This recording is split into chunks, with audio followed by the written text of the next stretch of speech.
Hello guys, મારું નામ છે પૂજા અને આજે હું લઈને આવી ગઈ છું રૂ જેવા પોચા ઢોકળાની રેસીપી. અને આ રેસીપીને ફોલો કરીને તમે ઘરે જ બહાર જેવા ઢોકળા બનાવી શકો છો.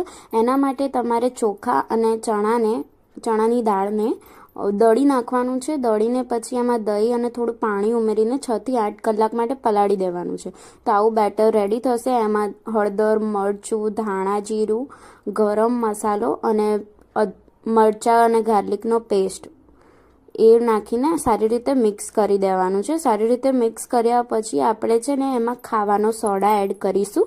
ખાવાનો સોડા એડ કર્યા પછી એના ઉપર આપણે લીંબુનો રસ નાખીશું, ત્યાંથી એ એક્ટિવ થઈ જાય અને સારી રીતે એને મિક્સ કરીશું એક જ ડાયરેક્શનમાં. તો બેટર થોડું ફૂલી જશે. એના પછી એમાં આપણે મીઠું એડ કરી દઈશું, જેટલું બેટર હોય એના પ્રમાણમાં. બરાબર, મીઠું એડ કર્યા પછી સારી રીતે મિક્સ કરી લઈશું. આપણે ઢોકળું હતું તો એમાં પાણી નાખીને અને પાતળું કરી લીધું છે. આપણું બેટર એકદમ રેડી છે. પછી ઢોકળિયું રેડી કરી લઈશું, એટલે કે ઢોકળિયામાં પાણી નાખીને એને ગરમ કરવા માટે મૂકી દઈશું.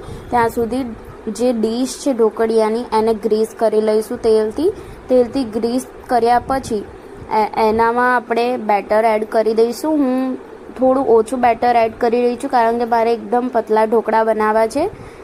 મારા ફાધરને એકદમ પતલા ઢોકળા ભાવે છે એના માટે. અને ઉપર મરચું નાખી દઈશું. આપણી પ્લેટ રેડી છે. હવે એને આપણે ઢોકળિયા ઉપર સેટ કરી દઈશું અને સારી રીતે એને બંધ કરી દઈશું.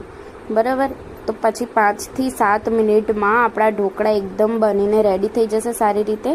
અને એને નીકાળીને આપણે એના ઉપર કાપા પાડી દઈશું. કાપા પાડીને એને નીકાળીને આપણે ખાલી તેલ સાથે યા ફિર તેલ વિથ લસણની ચટણી યા પછી તેલમાં મીઠું મરચું એડ કરીને તમે એન્જોય કરી શકો છો.